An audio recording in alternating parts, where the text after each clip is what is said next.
Hai, kembali lagi dengan saya, Putri Natalia Situmorang. Nah, pada video kali ini saya akan membahas tentang uji persan product moment.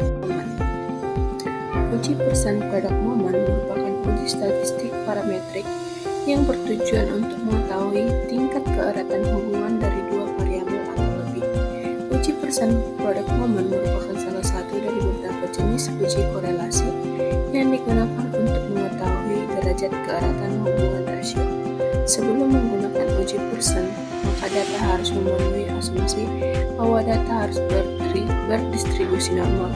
Untuk nilai dari koefisien korelasi persen berkisar antara -1 sampai dengan +1, di mana semakin rendahnya hubungan antara kedua variabel, sedangkan semakin mendekati 1, makin kuat hubungan antara variabel tersebut. Perhitungan uji persen product moment.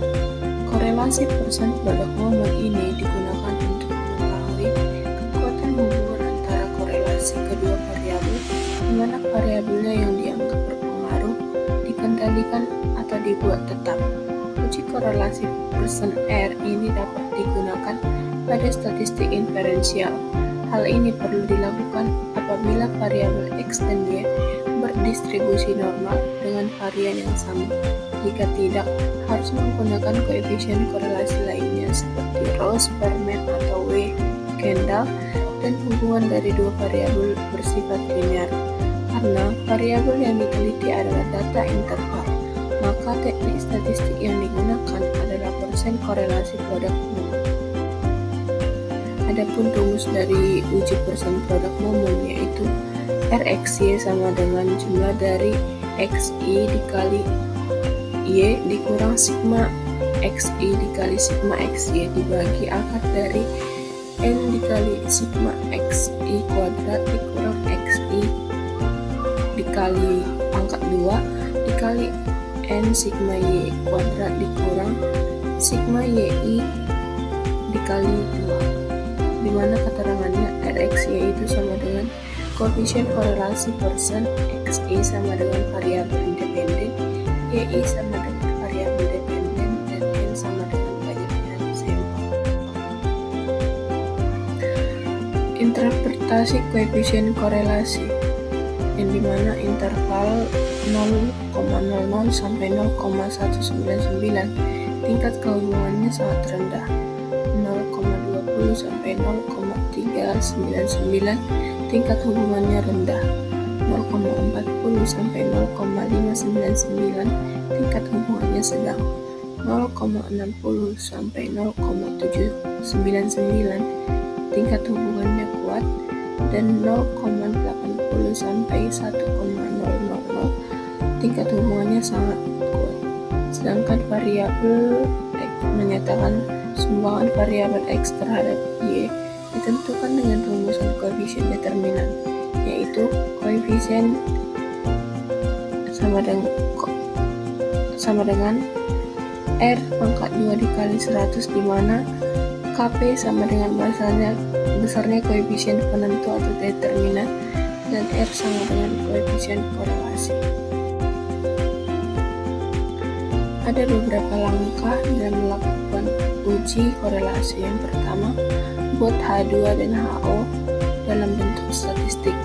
Yang kedua, buat tabel penolong untuk mengikuti nilai korelasi. Yang ketiga, masukkan angka-angka statistik dari tabel penolong dan kemudian dimasukkan ke dalam rumus. Yang keempat, menentukan besarnya sumbangan atau koefisien determinan atau koefisien penentu variabel X terhadap variabel Y dengan rumus Kp sama dengan R kuadrat dikali 100. Yang kelima, tentukan kriteria pengujian. Jika R itu lebih besar sama dengan dari R tabel, maka dinyatakan signifikan. Jika R hitung lebih kecil daripada R tabel, maka tidak signifikan. R tabel sesuai dengan N sampel, DF sama dengan N dikurang 2 dan dilihat dari tabel PMM. Dan yang terakhir itu membuat kesimpulan.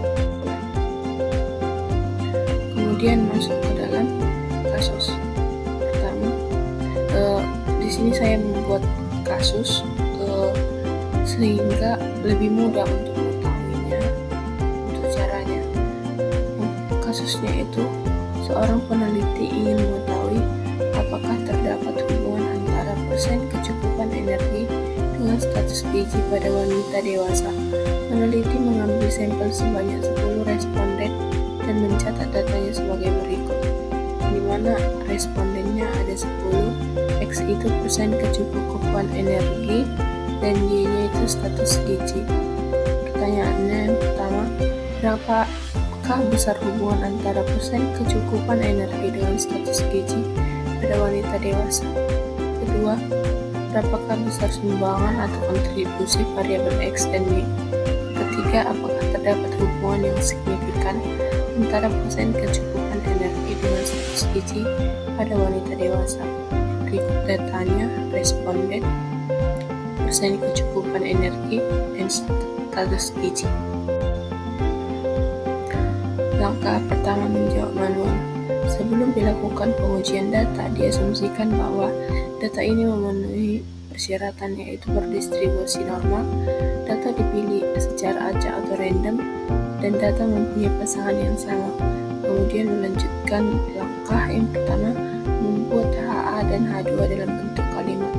HA sama dengan terdapat hubungan antara persen kecukupan energi dengan status gizi pada wanita dewasa. HO, tidak terdapat hubungan antara persen kecukupan energi dan status gizi pada wanita dewasa. Kemudian membuat tabel penolong untuk menghitung nilai korelasi, di mana tadi nilai X dan Y itu dimasukkan. X kuadrat yaitu 85 kali 85 sehingga hasilnya 7225. Kemudian Y kuadrat sama dengan 22 kali 22 sehingga hasilnya 428. Kemudian XY sama dengan 85 dikali 22. Begitu seterusnya hingga data ke-10. Kemudian seluruh nilainya ditotalkan. Kemudian dimasukkan ke dalam rumus, di mana rumus tadi R sama dengan N dikali XY dikurang sigma X dikali sigma Y dibagi akar dari N sigma X kuadrat dikurang sigma X pangkat 2, kemudian dikali dengan N sigma Y kuadrat dikurang sigma Y pangkat 2. R sama dengan 10 dikali 17.643 dikurang 786 dikali 219 dibagi akar dari 10 dikali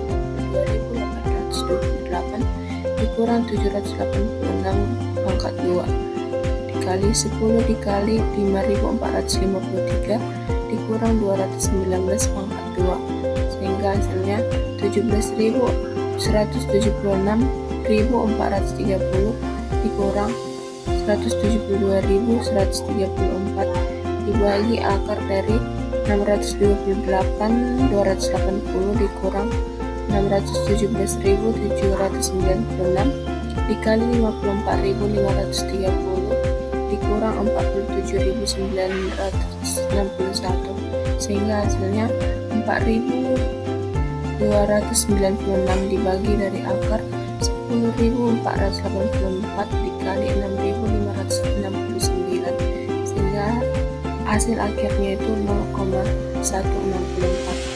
Jadi nilai korelasinya adalah 0,164, menunjukkan hubungan yang sangat lemah antara kecukupan energi jajanan dengan status gizi. Yang keempat, menentukan besarnya sumbangan atau koefisien determinan atau koefisien penentu variabel X terhadap Y dengan rumus KP sama dengan R kuadrat dikali 100%. Tadi kan R-nya itu 0,164. Nah, jadi 0,164 dikali 0,164 dikali 100% hasilnya itu 2,6896. Yang kelima, tentukan kriteria pengujian, di mana tadi R hitungnya itu 0,164 dan R tabel pada sampel itu DF sama dengan N dikurang 2. Tadi kan N-nya 10 dikurang 2 sama dengan 8. Pada tabel PMM itu 8, yaitu hasilnya 2,366. Keputusan ujinya, karena R hitung 0,164 lebih kecil daripada R tabel 2,306, maka HO diterima. Jadi kesimpulannya, berdasarkan data ini tidak terdapat korelasi yang kuat antara persen kecukupan energi jajanan dengan status gizi IMT siswa sebanyak 10 orang. Kemudian ini penyelesaiannya menggunakan cara SPS. Jadi dapat disimpulkan tidak ada hubungan antara persen kecukupan energi jajanan dengan status gizi atau IMT siswa sebanyak 10 orang tersebut. Jadi adapun kesimpulan dari materi ini yaitu uji persen produk momen merupakan salah satu uji parametrik yang digunakan untuk mengetahui derajat keeratan hubungan antara dua variabel yang berskala interval atau rasio serta berdistribusi normal. Uji ini menghasilkan korelasi R dengan rentangan antara -1 sampai +1 di mana nilai mendekati +1 menunjukkan hubungan sangat kuat. Kemudian mendekati -1 menunjukkan hubungan negatif yang sangat kuat, dan nilai mendekati 0 menunjukkan tidak ada hubungan. Hasil uji persen tidak menunjukkan arah dan kekuatan hubungan, tapi juga digunakan untuk mengukur validitas instrumen penelitian, khususnya pada kuesioner. Jika nilai R hitung lebih besar daripada R tabel, maka item atau pernyataan dinyatakan valid, artinya mampu mengukur apa yang harusnya diukur. Dengan demikian, uji persen pada umum sangat penting dalam penelitian kuantitatif, terutama dalam bidang kesehatan dan gizi, untuk menganalisis hubungan antara dua variabel seperti asupan energi dengan berat badan, tingkat pengetahuan dengan perilaku kesehatan, maupun hubungan antara aspek psikologi dan perilaku. Jadi sekian yang bisa saya sampaikan pada video kali ini. Saya harap dengan saya memaparkan atau memberikan sedikit penjelasan mengenai materi ini dapat menambah